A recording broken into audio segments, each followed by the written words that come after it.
You probably heard these type of stories before. The kid that was the star of the football team, the star of the basketball team, the captain of this, the captain of that. He's been winning his whole life. He goes to Buds and he quits.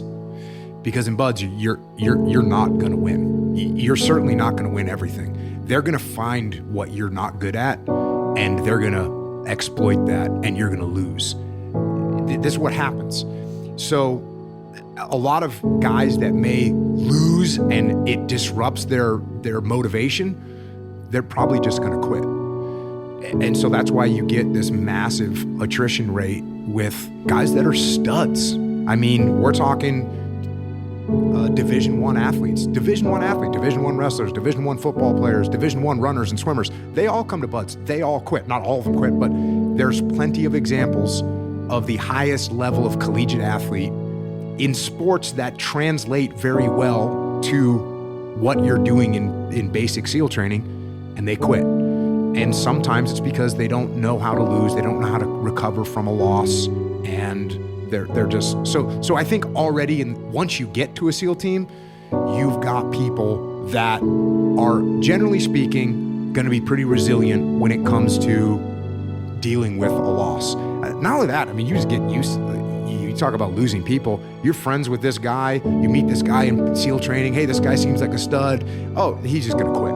And you're going to lose 5, 6, 7 people, 8 people. People quit so fast, you don't even keep track of them. So you're just going to lose. You're just going to get used to it. So there's that. Now, once you're in the teams, and what you're talking about is now you start taking much more significant loss. You're not losing a race, you're losing one of your friends. And this is what, from a leadership perspective, you have to pay attention to. So when you're a leader in any organization, you're basically in charge of a mob.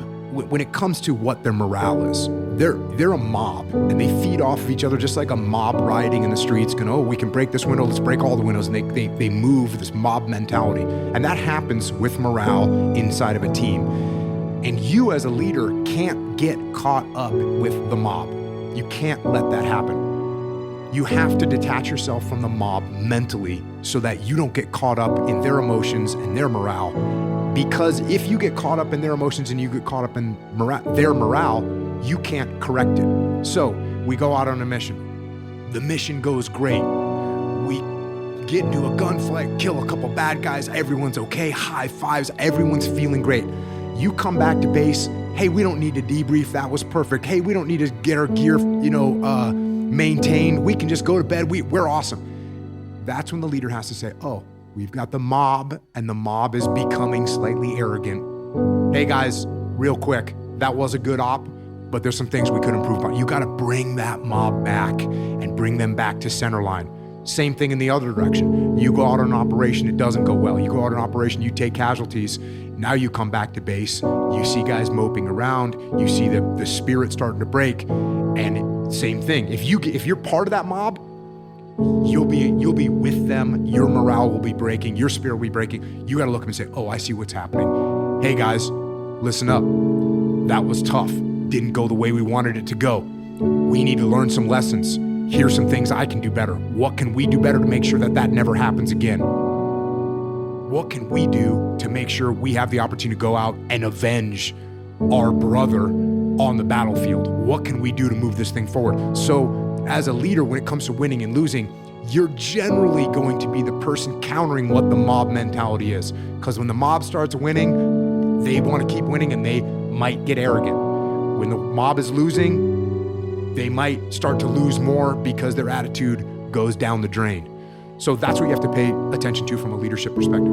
For me personally, I think, well, I know what I did when I lost guys was focus on, all right, we need to celebrate the life, we need to mourn the loss, and then we need to go to work. We need to get our gear back on. We need to lock and load our weapons. We need to get back out there. I know that's what we need to do. So often, the best way to contend with problems, with issues, with adversity is action, is by taking action. the more you sit and the more you wait and the more time you spend with that adversity, with the upper hand inside your head, the worse it's going to get. So for me, always taking action, making something happen. It doesn't have to be huge. It doesn't have to be some mammoth, triumph that you're going to go and pursue. But if you say, hey, listen, this is what happened, didn't go the way we wanted it to, we're going to get our gear back on, we're going to go back out, we're going to do this other mission. And that's what I think. I think taking action, and it's in your personal life too. Something doesn't go the way you wanted it to go. You didn't get the job you wanted. You didn't get the hire. You didn't get the promotion. You can go home and sit there and dwell on it. That's not getting you any progress. Or you say, okay, you know what? Let me do a quick analysis. Why didn't I get that promotion? Oh, it's because I didn't get this qualification, or I hadn't jumped through this gate. Okay, cool. What do I need to, let me look into how do I get to jump through that gate so next time I will get the promotion, and you start taking action. So action for me is a cure for a lot of problems that we have in life.